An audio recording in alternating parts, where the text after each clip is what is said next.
Some of the most powerful times I've ever had in the presence of God have been in the great congregation.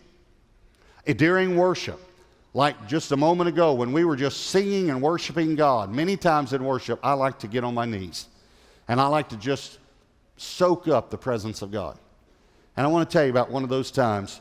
There was a time, a few years back, when I was just with worship.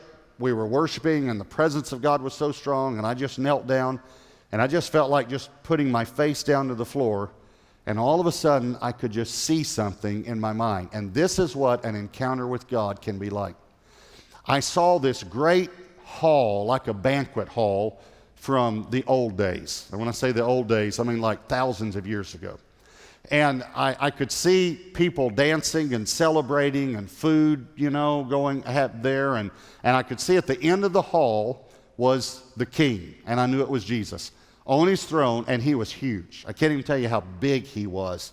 And he's sitting there with this smile on his face, watching his people celebrating. And at the other end of the hall were two huge doors that went all the way to the ceiling that were about probably as high as this ceiling. And all of a sudden, those doors opened up, and I walked in. And I was dressed like a soldier, like many men and women that stood that we recognize today are veterans. But I was not, it was like thousands of years ago. So I had a sword, and I had a breastplate on, and I had a helmet, had even like the Roman sandals. I looked kind of like a Roman soldier. And, by the way, I looked like Arnold Schwarzenegger, which is pretty much the way I look when I take my shirt off. If I took my shirt off, you'd be shocked. You'd be shocked. Actually, you would be shocked. So, but anyway, so I walk in, and I know I'm the general, and everyone gets quiet, and everything parts. And I'm standing, just a few yards in the door, and the king is there, and the king stands up, and he says, "Give me a report, General." And I said, "We're winning. The battle is fierce, but we're winning." And I had mud and blood all over me from like being in a battle. And the king said, "Have everyone leave." And everyone left. I see all this on the floor in a worship service.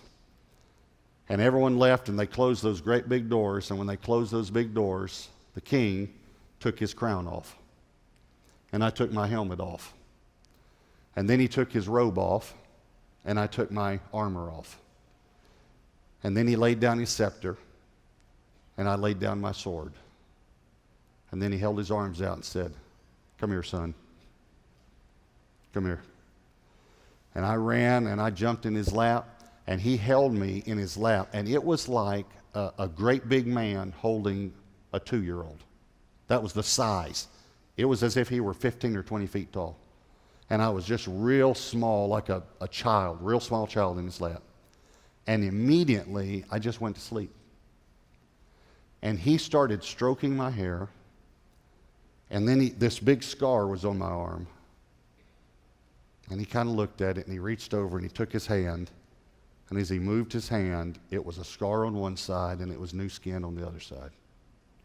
And he just began to do that over my whole body. And everywhere he'd move his hand, all the dirt, all the blood would go away, and it was like brand new skin underneath. And I remember he kissed my forehead, just like a father would do for one of his children. And I just rested, and I could feel myself getting stronger. And I knew I was just getting stronger and stronger, resting in his presence. And then I woke up. He said, "Son, I'm so proud of you." I said, "Dad, I love you so much." And I got up, and I walked back to where my equipment was. He put his crown on. I put my helmet on. He put his robe on. I put my armor on. He picked up his scepter. I picked up my sword.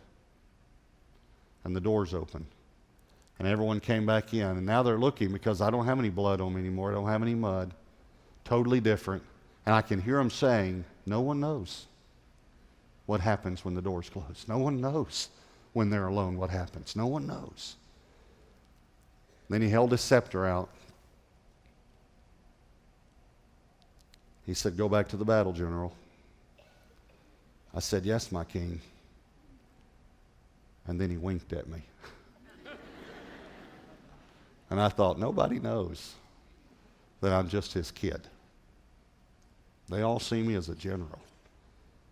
But I'm the king's son. They don't even know. And I winked back, turned around and walked out. And I know to this day that my strength comes from meeting with God.